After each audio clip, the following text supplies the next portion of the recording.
باوضو اور ستر عورت کے ساتھ طواف کیجیے۔ اکثر اس طرح بہنوں کی کلائیاں دوران طواف کھلی ہوتی ہیں۔ اگر طواف الزیارہ کے 4 پھیرے یا اس سے زیادہ اس طرح کیے کہ چوتھائی حصہ کلائی یا چوتھائی سر کے بال کھلے تھے تو دم واجب ہو گیا۔ ہاں اگر 12ویں کے غروب آفتاب تک ستر عورت کے ساتھ اس طواف کا اعادہ کر لیا، یعنی دوبارہ طواف کر لیا، تو دم ساقط ہو جائے گا۔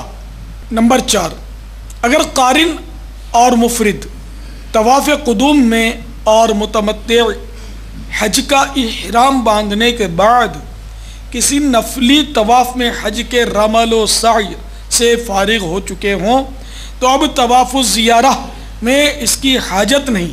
ہاں اگر رمل و سعی نہیں کیا تھا یا صرف رمل ہی کیا تھا تو اب اس طواف میں رمل و سعی کر لیجئے۔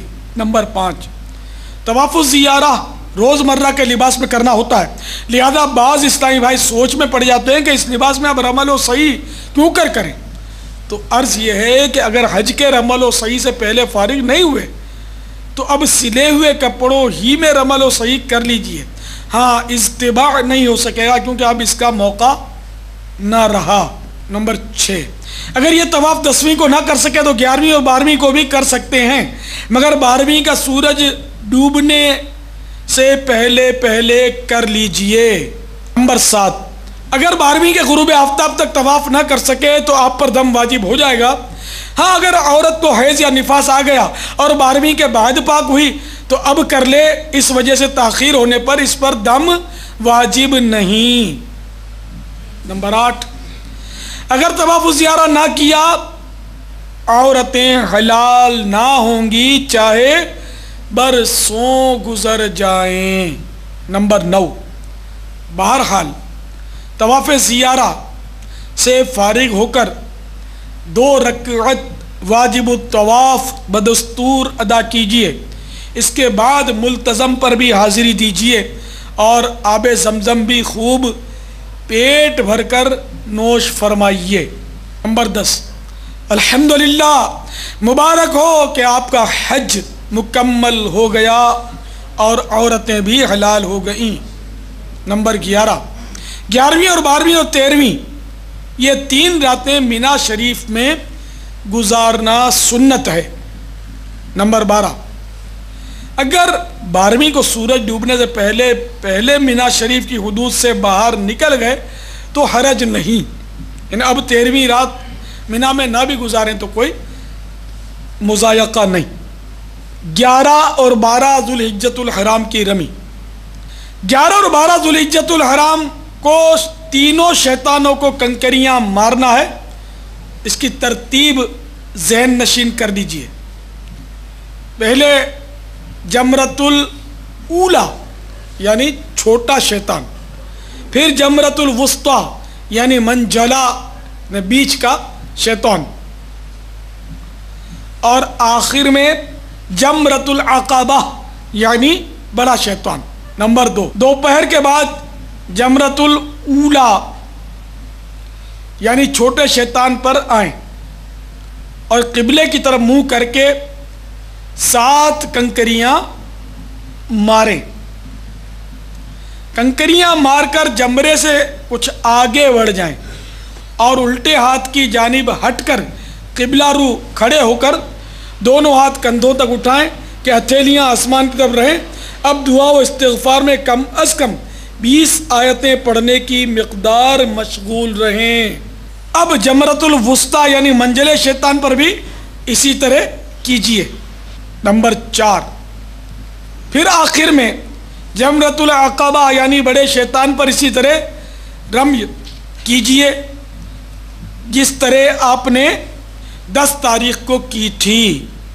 یاد رہے بڑے شیطان کی رمی کے بعد آپ کو ٹھہرنا نہیں ہے، فوراً پلٹ پڑنا یعنی اباؤٹ ٹرن ہو جانا ہے، اور اسی دوران دعا بھی کرنا ہے۔ 12ویں کو بھی اسی طرح تینوں جمرات کی رمی کیجئے۔ 11ویں اور 12ویں کی رمی کا وقت زوال آفتاب کے بعد شروع ہوتا ہے۔ زوال آفتاب کا جب وقت ہوتا ہے تو نماز ظہر کا وقت بھی شروع ہو جاتا ہے. تو یوں سمجھیے کہ ظہر کی نماز کا وقت شروع جب ہوتا ہے اس وقت 11ویں اور 12ویں کی رمی کا وقت بھی شروع ہو جاتا ہے. بے شمار لوگ صبح سے ہی رمی شروع کر دیتے ہیں. یہ غلط ہے اور اس طرح کرنے سے رمی ہوتی ہی نہیں. 11ویں یا 12ویں کو زوال سے پہلے اگر کسی نے رمی کر لی اور اسی دن اگر اعادہ نہ کیا، اس کو ریپیٹ نہ کر لیا، دوبارہ نہ کیا، تو دم واجب ہو جائے گا. نمبر 7، 12ویں کی رمی کر کے اختیار ہے کہ غروب آفتاب سے قبل مکہ معظمہ زادہ اللہ شرفا و تکریما کے لیے روانہ ہو جائیں. اگر آپ ابھی مینا شریف کی حدود میں تھے اور سورج غروب ہو گیا تو اب چلا جانا معیوب ہے. اب مینا شریف ہی میں قیام کر کے 13ویں کو دوپہر ڈھلنے کے بعد بدستور تینوں شیطانوں کو کنکریاں مار کر مکہ مکرمہ زادہ اللہ شرفا و تعظیما حاضر ہو جائیں کہ یہی افضل ہے. اگر چلے گئے تو کفارہ وغیرہ واجب نہیں. یعنی سورج مثلا مینا شریف میں ڈوب گیا 12ویں کا اور آپ نکل نہ پائے، حالانکہ 13ویں رات شروع ہو چکی ہے. اب افضل یہی ہے کہ وہاں رک جائیں.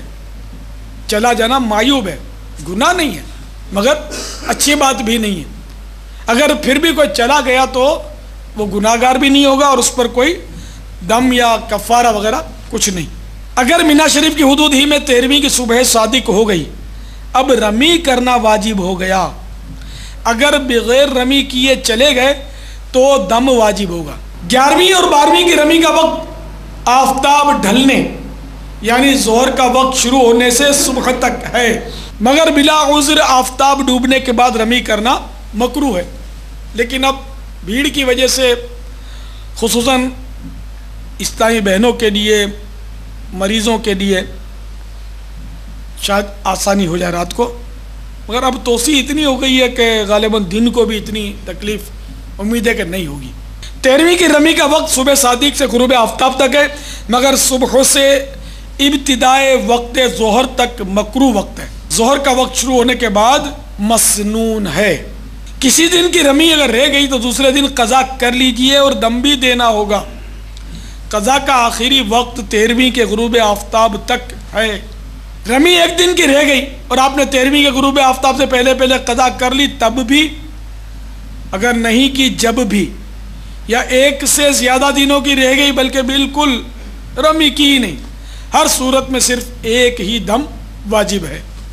زائد بچی ہوئی کنکریاں کسی کو ضرورت ہو تو اس کو دے دیجئے یا کسی پاک جگہ پر ڈال دیجئے. ان کو جمروں پر پھینک دینا مکروہ ہے.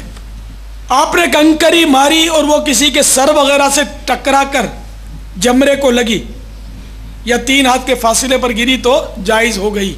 اوپر کی منزل سے رمی کی اور کنکری جمرے کے گرد بنی ہوئی پیالہ نما فصیل یعنی باؤنڈری میں گری تو جائز ہو گئی، کیونکہ فصیل سے لڑک کر یا تو جمرے کو لگتی ہے یا 3 ہاتھ کے فاصلے کے اندر گرتی ہے. یہ پرانا جو انداز تھا وہ یہ تھا. اب یہ دیواروں والا انداز جو ہے یہ انشاءاللہ گئے وہاں تو پتہ چل جائے گا کیا ترکیب ہے. اب تو وہ بہت بڑی بڑی دیواریں بنا دی گئی ہیں یہ حادثوں سے بچنے کے لیے، کیونکہ ہر سال کافی تعداد میں حجاج شہید ہو جاتے ہیں. ہاں اگر آپ کی کنکری کسی پر گری اور اس نے ہاتھ وغیرہ کا جھٹکا دیا اور اس کی وجہ سے اگر وہاں تک پہنچ گئی تو یہ شمار نہیں ہوگی. یعنی آپ نے کنکری ماری، کسی پر گری، اس نے یوں ہاتھ سے دھکا دے دیا تو اب ہاتھ دوسرے کے ہاتھ کے جھٹکے سے وہاں جا کر یہ پہنچ گئی، یہ جمرے کو لگ گئی تو یہ شمار نہیں ہوگی، کاؤنٹ نہیں ہوگی. اگر شک ہو کہ کنکری اپنی جگہ پہنچی یا نہیں تو دوبارہ ماریں. اب طواف رخصت کے 19 مدنی پھول سماعت